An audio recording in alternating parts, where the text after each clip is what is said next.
আমি যতটুকু জানি আপনি শো আপ করে থাকেন। এই মুহূর্তে কি কি কাজ নিয়ে ব্যস্ত আছেন? আমি মূলত এখন যে নাটক ছাড়া আমি এখন র্যাম মডেল, যেহেতু আমি র্যাম কাজ নিয়ে ব্যস্ত আছি আর প্রমোটিং এর কাজ নিয়ে বিজি আছি। জি, ছোট্ট করে একটু বলবেন যে আগামীতে আপনি নাটক বা সিনেমাতে যুক্ত হবেন কিনা? কোনো কাজ আসলে পরিকল্পনা ভাবে করা হয় না। যদি দেখা গিয়েছে নাটক করব না, আবার হুট করে যদি ওইরকম আমার সঙ্গে সবকিছু মিলে যায়, তাহলে হয়তো বা নাটক দেখতে পারেন। এবং সিনেমাতে আসার একটু যদি জানান। এখনো প্ল্যান নাই, যদি প্ল্যান থাকে বা সামনে কাজ করি তাহলে দেখতেই পাবেন। বাংলাদেশের সুপারস্টার শাকিব খান, যদি সুযোগ আসে আপনার শাকিব খানের সাথে সিনেমা করার, কি করবেন?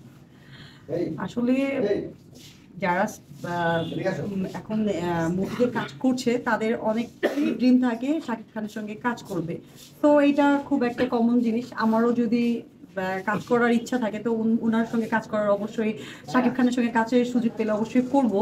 বাট এখানে একটা বিষয় আছে, সেখানে হলো আমার ওনার শাকিব খানের সঙ্গে সিনেমার চেয়ে মানে কোনো একটা গানের যদি আমি থাকতে পারি, সেটা আমি মানে আমি বেশি খুশি হব। মানে কি শাকিব খানের সাথে আপনি আইটেম সিনেমা করতে চান?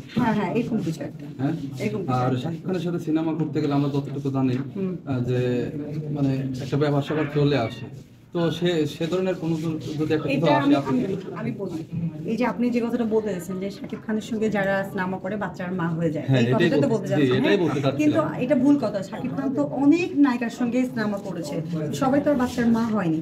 আর যারা বাচ্চার মা হয়েছে তারা বৈধভাবে হয়েছে, বিয়ে করে। যদি আমি বাচ্চার মা হই তাহলে দেখবেন কি আমিও বিয়ে করেই বাচ্চার মা হচ্ছি, অবৈধভাবে তো আর কোনো কিছু হয়নি। আর সবাই তো আর বাচ্চার মা হচ্ছে না।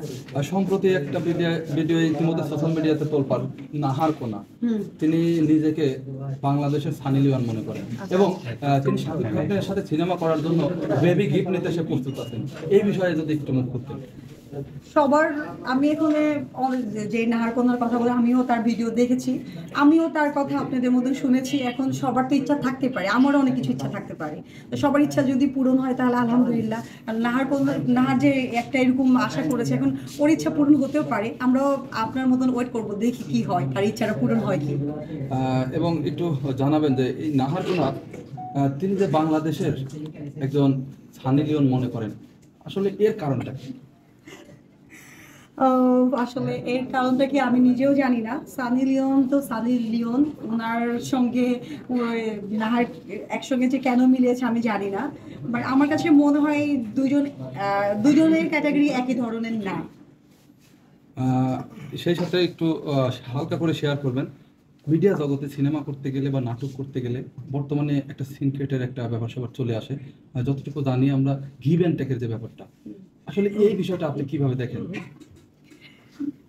মিডিয়াতে আমি কাজ করছি, গিভ অ্যান্ড টেক আসবেই। আর শুধু মিডিয়াতে না, প্রতিটা সেক্টরে গিভ অ্যান্ড টেক আছে।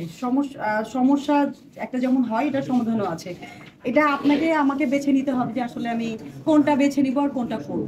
তো আমি যেমন 100 বার অফার পেয়েছি, 100 বার না করেছি। যেটা আমার কাছে মনে হয়েছে যে এটা গিভ অ্যান্ড টেক ছাড়া কাজ করা, সেটা করেছি, অন্যগুলোকে না করেছি। সো যারা আছে মিডিয়া ইন্ডাস্ট্রিতে বলো, মিডিয়া ইন্ডাস্ট্রির বাইরে বলো, এরকম প্রপোজাল পাবে। যার এটা নিজের ইচ্ছা যে সে অ্যাকসেপ্ট করবে কি করবে না। অনেকেই এই মানে অনেক স্বপ্ন নিয়ে মিডিয়া জগতে পা রাখতে চায়, কিন্তু যখনই